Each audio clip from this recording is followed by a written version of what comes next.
Pocket FM. To unlock all the episodes, click the link in bio. Terrorist bombing? Javier? What if he's... No, I can't even bring myself to think it. If something were to happen to him, how would I tell Max? Amelia could barely think straight after hearing that Javier's office building was bombed, and the prince's status was unknown. Her whole body froze in fear as all the worst scenarios flooded her mind. Max only just met his father. Would fate be so cruel as to rip him away from them like this? The voices of her colleagues brought Amelia back to the present. Could the prince be injured? I'd be heartbroken, Faith exclaimed as she stared at the images of the chaos and devastation of the Spanish consulate. The sight sent chills down Amelia's spine. The rest of the people in the lounge joined in a heated discussion. The prince was likely the target of the bombing. Amelia's eyes were glued to the screen, desperate for updates. Just then, Faith waved a hand in front of her face. Amelia? Are you okay? You look pale. Anxiety and worry etched across her face. Why aren't there more updates? They keep repeating the same news. Let's take a break and check later when they know more, Faith urged. We still have the assignment we need to prepare. Amelia pressed her lips into a line. You go ahead. I'll come find you in a few. She wanted to make a call to the house to check on the situation. Faith was concerned to see Amelia so rattled by the event. What's wrong, Ames? Do you know someone who works at the consulate? Javier. She blurted out his name, but caught herself in time. The prince. I just hate to think he could be hurt after he was so kind to me at the gala. Faith rubbed Amelia's back and gave her a compassionate smile.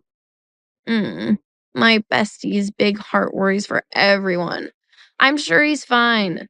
The prince has a whole army and team of bodyguards to watch out for him. Holding back concerned tears, Amelia looked up at Faith. You really think he's okay? Of course. So don't let it distract you from the exam. Let's go. Faith grabbed her arm to lead her out. Back at her desk, Amelia couldn't shake the unease in her heart. She refreshed the news on her phone until finally one source confirmed that Prince Calderon was unharmed, and Amelia let out a heavy sigh of relief. Faith noticed her reaction and commented, If I didn't know better, I'd think you were worried about a lover. Amelia's heart bucked at the suggestion.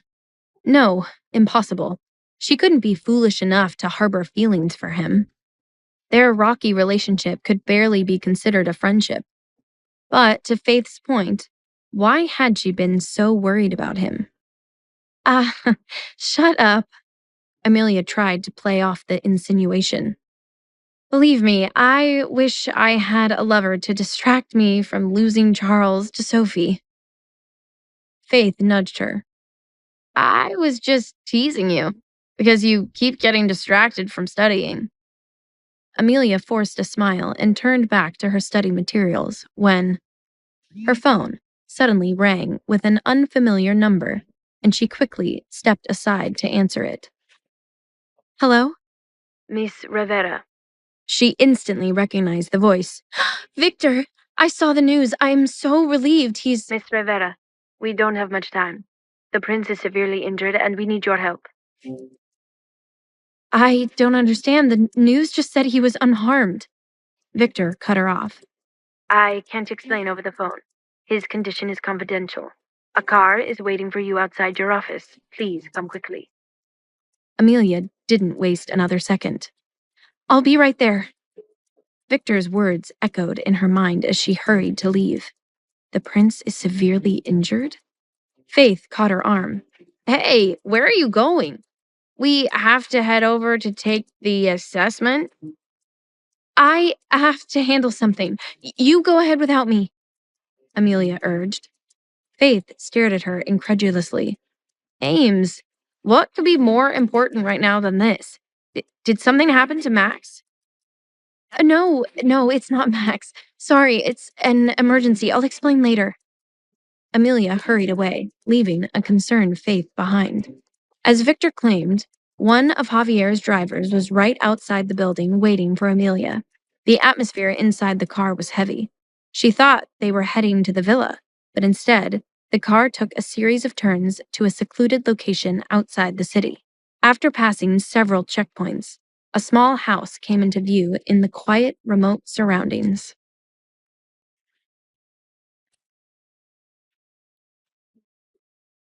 Victor came out to greet her. When she saw the grave look on his face, it deepened her unease. "How is he?" she asked urgently. "You'll see inside." Victor escorted her into the home. Realizing the situation was dire, Amelia asked, "You said you needed my help. Tell me, what can I do?" "Miss Rivera, you can cook, right?" "I can," she nodded. "And how are you with laundry and household chores?" Amelia was surprised by the line of questions, but replied, When Max was born, I learned how to do all that." The stressed Victor exhaled. "Oh, good. That's good. In the coming days, we'll need you to take care of the prince. With the current political unrest, his injury must remain a secret, so we can't risk bringing in any staff who could leak information. I realize this is a lot to ask, but you've proven yourself to be trustworthy with the sensitive information, so we were hoping we could entrust you with Javier's recovery." She gave a firm nod. "Don't worry, you can count on me." Victor gave her an appreciative grin and led her into the house. Though the exterior of the house appeared modest, the interior was well equipped and stocked. Inside, only a few trusted individuals moved about, their expressions tense and solemn. Amelia hesitated before asking, "Where is he?" Victor led her to the only bedroom in the house and paused outside the closed door. Hearing movement inside, he cautioned, "It might be a bit gruesome. Be prepared." She held her breath and bravely went inside when the door opened. Even with prior warning, the grim scene before her made Amelia gasp and instinctively step back. The sight of blood, Javier's blood, everywhere, left her weak in the knees. The sheets, the floor, and his body were stained with deep red. Atop the bed lay Javier, barely conscious.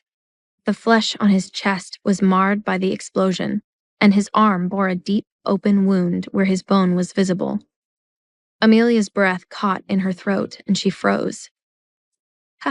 How did he get hurt this badly?" With so many guards around him, it shouldn't have come to this. "Against his team's orders, the prince ran into the blaze zone to save a child," Victor said simply.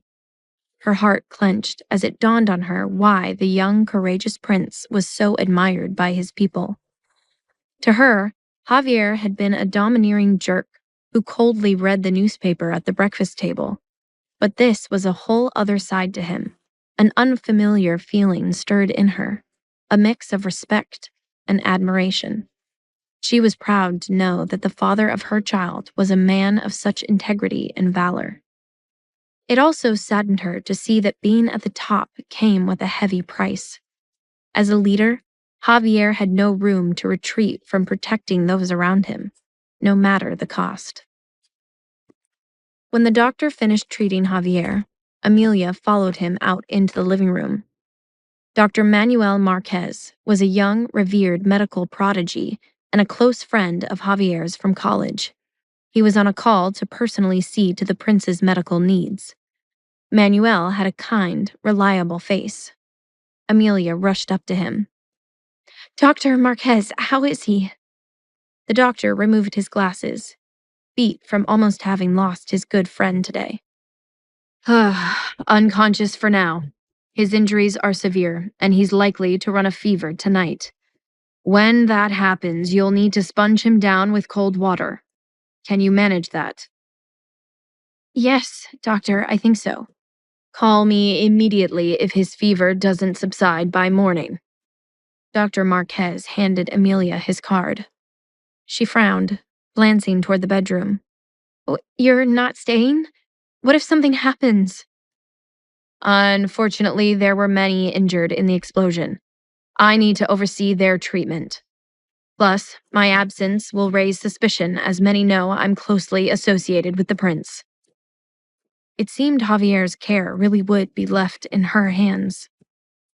After Dr. Marquez left, Victor was also called away to address the media on the prince's behalf and investigate those behind the attack. The house was now eerily quiet. Only she and Javier remained, with guards patrolling the perimeter outside. Amelia took a second to steady herself and re-enter Javier's bedroom. Thankfully, the room had been cleaned of all the blood and Javier's wounds were now bandaged. Though the sight was less shocking, it still made her heart heavy. By evening, as Dr. Marquez had predicted, Javier developed a fever. His face flushed red, and his brows furrowed, as if in discomfort.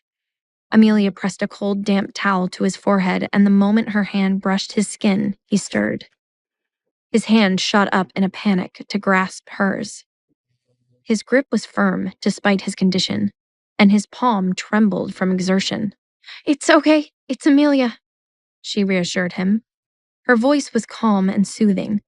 His lashes fluttered as he struggled to open his eyes. The world was a blur until her worried face came into focus. You. His voice was hoarse, and his chapped lips moved with difficulty. But the sight of her seemed to relax him slightly. Victor asked me to take care of you. He blinked slowly in acknowledgement and loosened his grip on her wrist. She retrieved a bowl of cool water and soaked the sponge. But when she glanced at him, her confidence wavered. Was she really going to sponge down the prince? Through closed eyes, he sensed her hesitation. What is it? She hid her embarrassment to explain. You have a fever, and we need to reduce it, so Dr. Marquez instructed me to wipe your body with cold water. Javier cracked open his eyes. Give me the sponge. I'll do it myself. His voice was weak, but firm. And his uninjured hand reached for the bottle. Don't, you'll aggravate your wounds. He chuckled dryly. It's nothing. I can deal.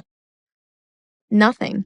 She'd seen what lies beneath his bandages, and knew this bullish man was in an excruciating amount of pain. Nonsense. Lie still. I'll be gentle. Javier frowned, but complied. She soaked a washcloth with cold water and meticulously dabbed it along his earlobe, then his neck, collarbone, and chest. Her touch felt nice. Sometimes too nice, and he had to stare at the clock to distract himself. Once she was done with the upper half of his body, it suddenly dawned on her that she had to move lower to his thighs next, and her face grew hot. Even through his medicated haze, Javier noticed her breathing go quiet when she reached his waist. He peeked at her embarrassed face and softly chuckled. Who knew the wildcat who bit him in the limo could be such a timid doe? Scared? He asked with a dangerous smirk. To find out what happens next, download the Pocket FM app in the next minute to get free access to all episodes of The Royal Accident for free. Pocket FM. To unlock all the episodes, click the link in bio.